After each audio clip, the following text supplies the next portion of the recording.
संसदीय क्षेत्र की तो भाजपा की ओर से अभिनेत्री कंगना रनौत, वहीं कांग्रेस की ओर से विक्रमादित्य सिंह को जो उतारा गया है। जानना चाहेंगे किस तरह से देखते हैं दोनों के बीच मुकाबला। जी धन्यवाद श्री वालिया जी। मैं लाइफ टाइम टीवी का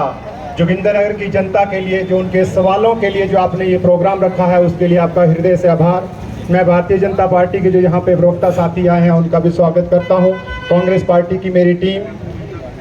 आज देखने वाली बात है, कांग्रेस पार्टी की तरफ से जो यहाँ पे कैंडिडेट एक चुनावी मैदान में उतारे गए हैं, वो एक तपे तपाए राजनेता है। वो एक राजनीतिक पृष्ठभूमि से आते हैं और एक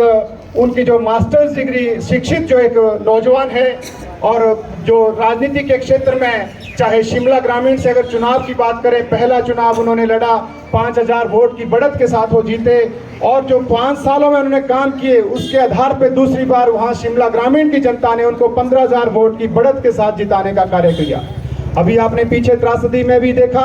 जो हिमाचल प्रदेश ने इतनी बड़ी झेली, उसमें कितना दिन रात वो सड़कों पे खड़े रहे और सड़कों को ठीक करने का काम, पुलों को ठीक करने का काम उन्होंने दिन रात जो है किया। और जिस काम को करने के लिए जितना उसने जहां हफ्ते का समय दिया, हफ्ते में वो काम पूरा किया गया, महीने में काम समय दिया गया, महीने में काम पूरा किया गया। और दूसरी तरफ एक जो मोहतरमा है, जो मुंबई से, फिल्म नगरी से, माया नगरी से यहाँ पे हिमाचल में आई हैं, आज गर्मियों का भी सीजन है तो अपने चुनावी जो उसमें टूरिज्म में वो यहाँ पे हिमाचल प्रदेश में भ्रमण के लिए आई हैं। मुझे लगता है 1 महीने का उनका ये कार्यक्रम है, और उसके बाद एक बार पुनः जो उनकी जो डिबेट है या उनकी जो इंटरव्यूज है, उसके माध्यम से उन्होंने खुद ही स्वीकार किया है कि मैं जो है फिल्मी नगरी जो है छोड़ नहीं सकती हूँ, मेरी बहुत सारी फिल्में अभी पेंडिंग है। हम उनको शुभकामनाएं देते हैं, बहुत अच्छा कार्य वो माया नगरी में कर रही हैं, लेकिन जिसकी विद्या उसी को साझे। आज अगर चुनाव हो रहा होता कि फिल्म की कोई शूटिंग होनी है, उसकी स्क्रीनिंग अगर हो रही होती, और विक्रमादित्य सिंह जी और कंगना रनौत में से अगर चयन करना होता, तो निश्चित तौर पे मैं कंगना रनौत जी का नाम लेता।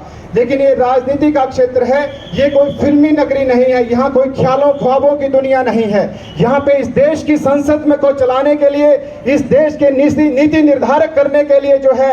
ये जो चुनाव है, आम चुनाव जो इस देश का है वो हो रहा है। उसमें एक शिक्षित नौजवान हो, एक पढ़ा लिखा नौजवान हो, और एक राजनीतिक जिसका समझ भी हो, ऐसे व्यक्ति को मैं समझता हूँ कि मंडी संसदीय क्षेत्र की जनता जो है मौका देगी। और आने वाला जो ये चुनाव है, 1 तारीख को जो मतदान होना है, तो एक वोट जो है आदरणीय विक्रमादित्य सिंह जी के पक्ष में जाने वाला है। ये मैं क्यों कह रहा हूं, ये मैं इसलिए कह रहा हूं क्योंकि गांव-गांव में हम जा रहे हैं, और जो लोगों का प्यार और लोगों का समर्थन जो आदरणीय विक्रमादित्य सिंह जी के पक्ष में हम देख रहे हैं, उसी के आधार पे हम ये दावा कर सकते हैं कि एक ऐतिहासिक जीत जो है विक्रमादित्य सिंह जी की मंडी की संसदीय क्षेत्र से होगी। और दिल्ली की संसद में जो मंडी के जो मसले हैं वो इस नौजवान के मुख से गूंजेंगे, और जो यहाँ पे मंडी संसदीय क्षेत्र के जो कार्य हैं वो पहल के आधार पे पूरे किए जाएंगे।